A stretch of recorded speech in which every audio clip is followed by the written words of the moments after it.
સુરતના ગ્રામ્ય એલસીબીએ એક આંતરરાષ્ટ્રીય ચોરીના નેટવર્કનો મોટો પર્દાફાશ કર્યો હતો.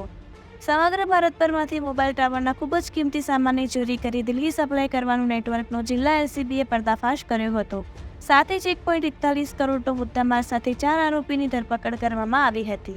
મોબાઈલ ટાવર કંપનીમાં પરંતુ લાંબો સમય કામ કરતા આરોપીએ તેઓને વધુ પૈસા કમાવાની લાલચ લાગતા કંપનીના જ માલ સામાનની ચોરી કરવાનું નેટવર્ક શરૂ કર્યું હતું.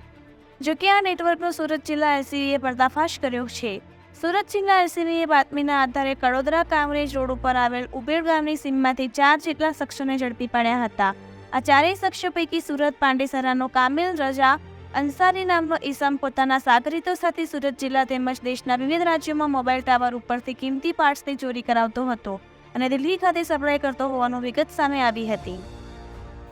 સુરત ગ્રામ્ય જિલ્લામાં માંડવી અને કડોદરા ખાતે મોબાઈલ ટાવરમાં એક ટાવરથી બીજા ટાવરમાં વોઇસ કોમ્યુનિકેશન ટ્રાન્સફર કરવા માટેની જે ઇમ્પોર્ટન્ટ ચિપ છે, જેનું નામ એસએફપી ચિપ કહેવાય, એની 2 ચોરી થયાની હકીકત ધ્યાને આવતા લોકલ પોલીસ તેમજ એલસીબીની ટીમ આ ગુના કઈ રીતે બને છે, કોણ કરે છે, એની તપાસમાં લાગેલ.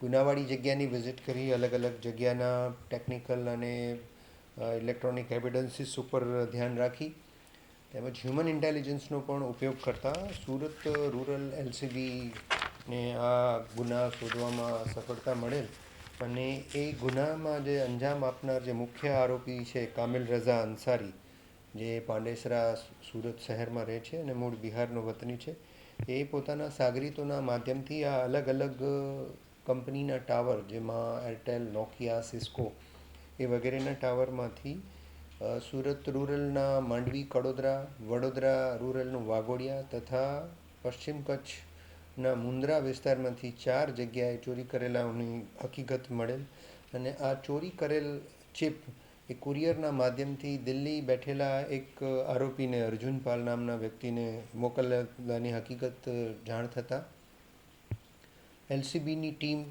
દિલ્હી ખાતે જઈ અને એની તપાસ કરી અને જ્યાં રહેતો હતો એ ફ્લેટમાં સર્ચ કરતાં અનેક ગણી ચિપો, 60થી વધુ ચિપ અને 2 માસ્ટર ડિવાઇસીસ પણ મળેલા છે. એ પણ પોલીસે કબજે કરેલા છે અને આજરોજ ઉંભેડ ગામ પાસેથી આ મુખ્ય આરોપીની પણ પોલીસે અટક કરેલી છે.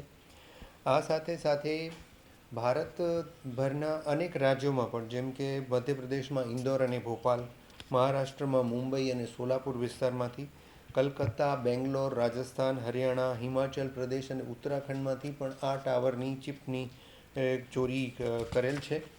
હાલ સુધી પોલીસે 4 જેટલા આરોપી, આ મુખ્ય સૂત્રધાર કામિલ રઝા, શિવસાગર સુનિલ નિષાદ, જે ફતેહપુર યુપીનો નિવાસી છે, તે નિતેશ બગેર, જે ઇટાવા યુપીનો નિવાસી છે, શશી મહતો, જે છપરા બિહારનો રહેવાસી છે, આ 4 આરોપીની અટક કરેલી છે અને 6 જેટલા આરોપી પોલીસ તપાસમાં હાલ વોન્ટેડ છે, જેને ઝડપવા માટે પોલીસની ટીમો કાર્યરત છે.